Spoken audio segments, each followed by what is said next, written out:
Hi there, I'm Ryan Teller, and this is my business strategy game simulation presentation.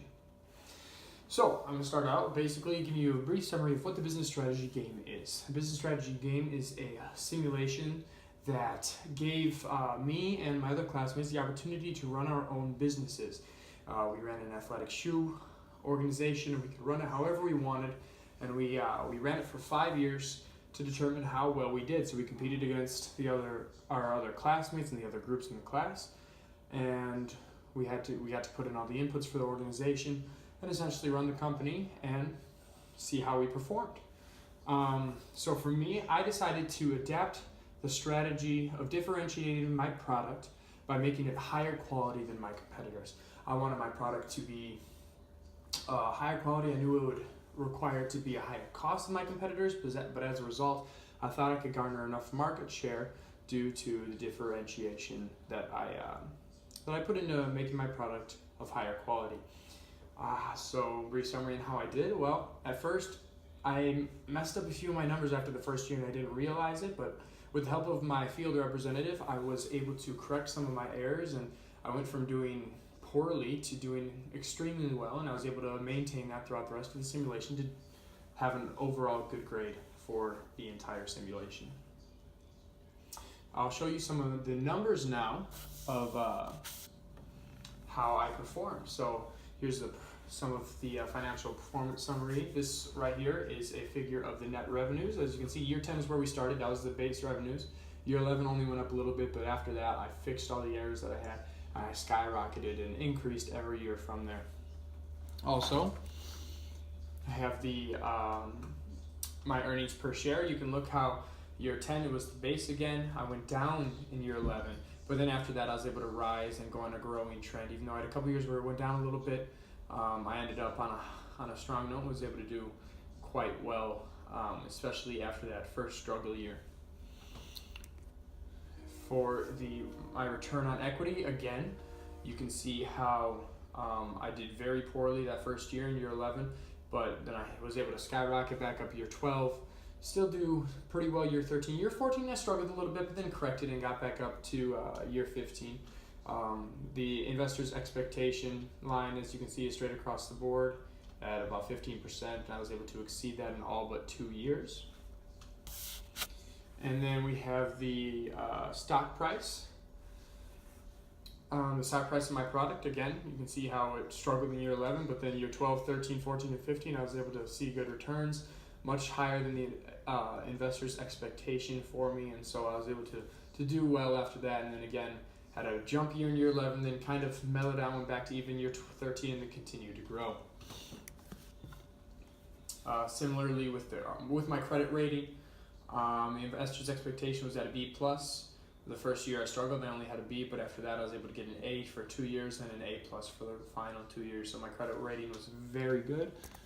And then the image rating of my organization was also very good. As a result of having higher quality products, it was easier for me to get a higher image rating. So I struggled the first year, but then after that it was all uphill from there, and I was able to do really well.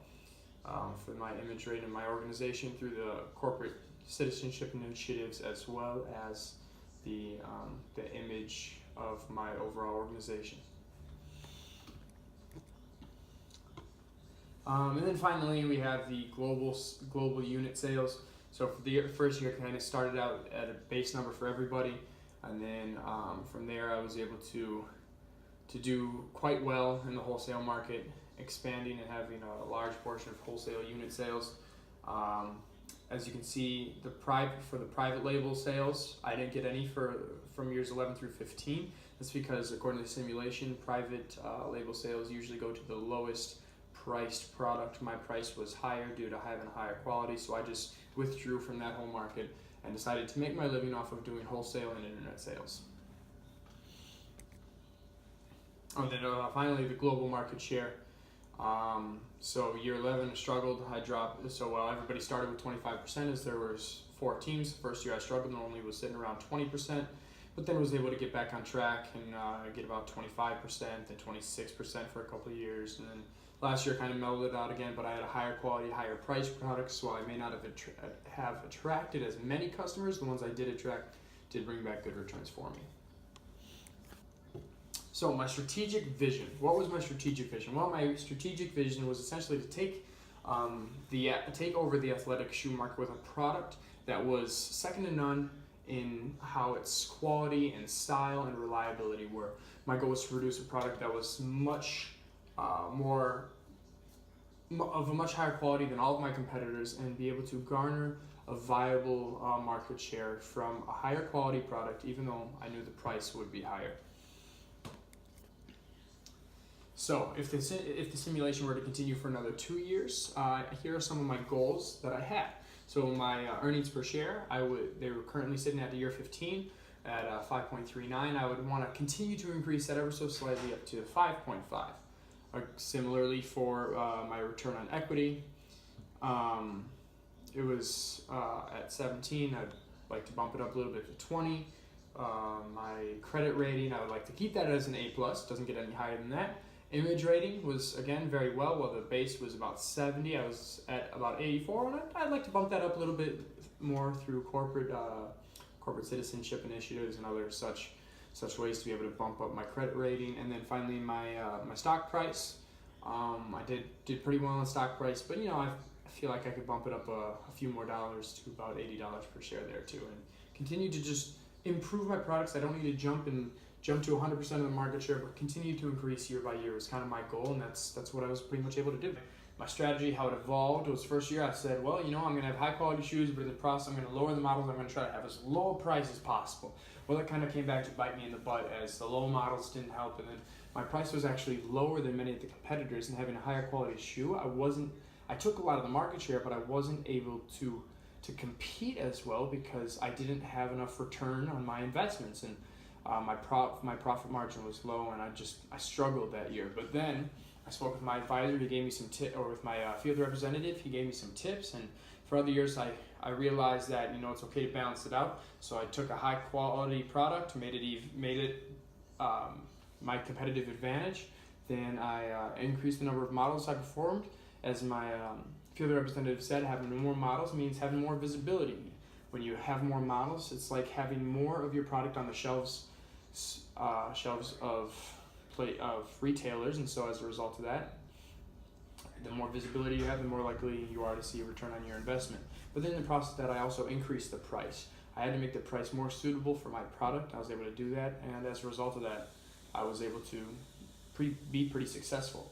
I kept the same strategy in all the regions, all 4 regions presented. I didn't change that up at all. I didn't want to mess with it because it seemed to be working, and it seemed to work pretty well. Now onto the competitive strategy in the private label footwear. So again, like I mentioned before, in the private label footwear, you garner market share most of the time when you have the lowest priced product. I did not. That did not fit my strategy. After the first year, when I did pretty badly, I saw that private label wasn't for me. I'm going to focus my attention on the wholesale and the internet markets, and as a result of that, I was able to do pretty well, just leaving the private label alone and moving on from there. Okay, and to the production and workforce compensation strategy. So for my production strategy, I wanted to make the least expensive pair of shoes possible of the goal SQ rating that I had. So if, say I knew I wanted to make a shoe that had an 8-star rating, I would find the amount of superior materials and style and quality measures that would take to bring it up to an 8, but then I try to minimize the cost the most, so it was as cheap of an 8-star shoe as I could get. I didn't want to have a shoe that was very close to a 9-star shoe, because that would just be using more expensive for only an 8-star shoe if I only wanted 8 stars. So I wanted to minimize the expenses for my shoes while maintaining whatever my goal SQ rating was. For workforce compensation, I either wanted to match or increase the percentage of the total incentive pay from the previous year. For that, I wanted to make sure I treated my employees well. I didn't want to give them any benefit cuts or anything like that, because I wanted them to be able to perform well, so we have less reject pairs of shoes. Especially having a higher quality shoe, it's a little more expensive to make. So I wanted to continue to invest in my employees to make sure that they were happy and good to go, and that they'd produce a good high quality shoe with as little rejects as possible. on my finance strategy. So, financing, I knew that I needed to make some moves in the financial aspect of the simulation. So, one of the things I had to do in multiple years was I needed to take out loans to make sure that not knowing how I would perform throughout the year, I took out some loans as I needed to make sure that all of my expenses were covered, and it ended up working out pretty well. And then when I had a surplus, I was able to pay back some of those loans, as I'll get to in a second. So yeah, I'd be able to pay back loans early when the funds permitted, and that in turn increased my credit rating. There was one time when I had a larger loan that I took out from a previous year, and that actually, when I paid that back early, I actually saw that's when my credit rating jumped from an A to an A plus. I actually took that and ran with it and paid back the loans as I could. And then another thing that I did was I also issued stock when I needed more funds. And then on the flip side, I also bought back some stock when the funds permitted to increase my earnings per share. And finally, what I did with the dividends is I tried to add 0.1 or about 10 cents to dividends annually, just continuing to give back to the investors and the shareholders of my firm. So in the future 2 years, if the simulation continued, I kind of keep on the same strategy. As money was needed, I'd take out some 1, 5, or 10-year loans to help pay for expenses. But then, when possible, and if I continued to maintain a higher income each year, I'd be able to give back to that, pay off the loans, and then be able to even give back to investors more in the future years. I wouldn't change any strategy. I just kind of keep going with what I thought it was working pretty well. So for my strongest competitors, I really didn't have a competitor in the private label since I didn't compete in the private label. I know Dunder Mifflin did really well in the private label through most of the years, but I knew I couldn't really compete with that, so I kind of left that alone.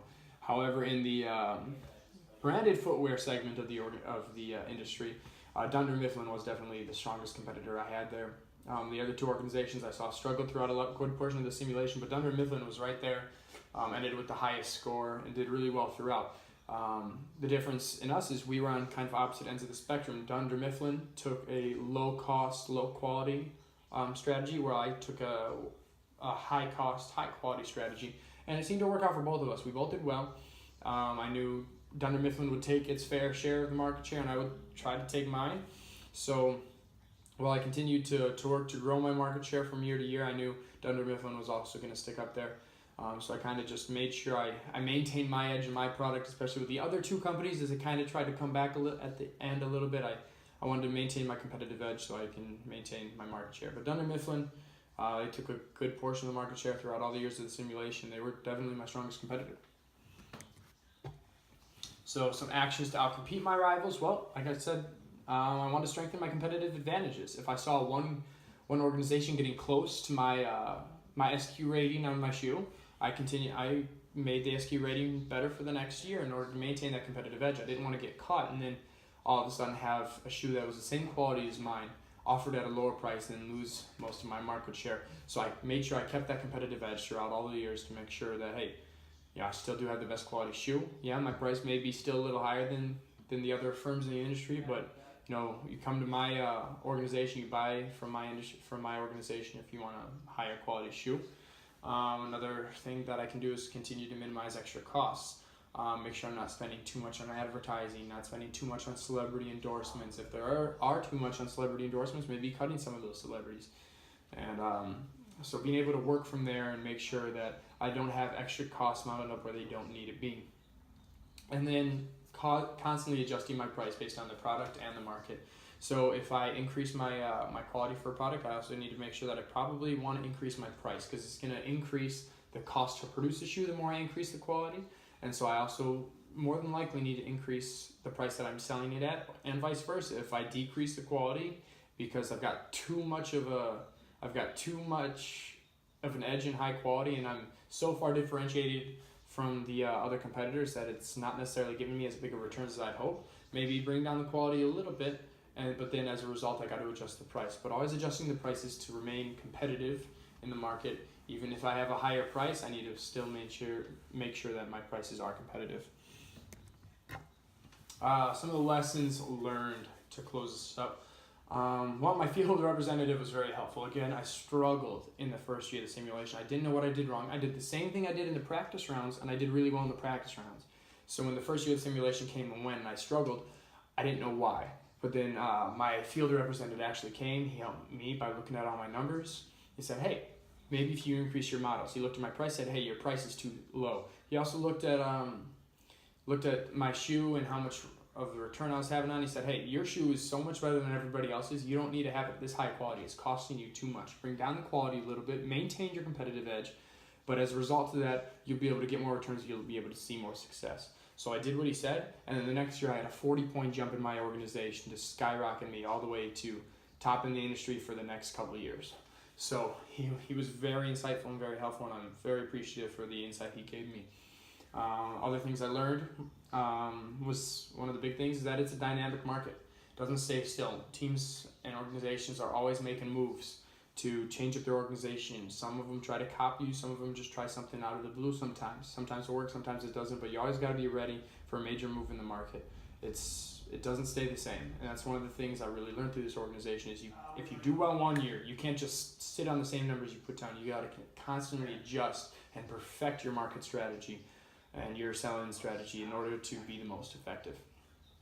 I also learned the importance of making accurate predictions. Throughout the simulation, again, the first year I thought I was going to do really well because I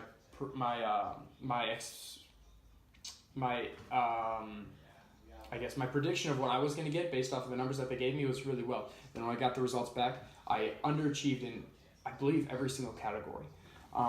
Because my predictions were off. I predicted what all the other firms were going to do inaccurately. But as a result of that, I was able to look at what the other firms actually did, make my predictions accordingly, and as a result, I was able to, one, get a bonus point for making accurate predictions at the end of the simulation, but also I was able to be a lot more successful and have my predicted numbers be a lot more accurate when the simulation was actually run.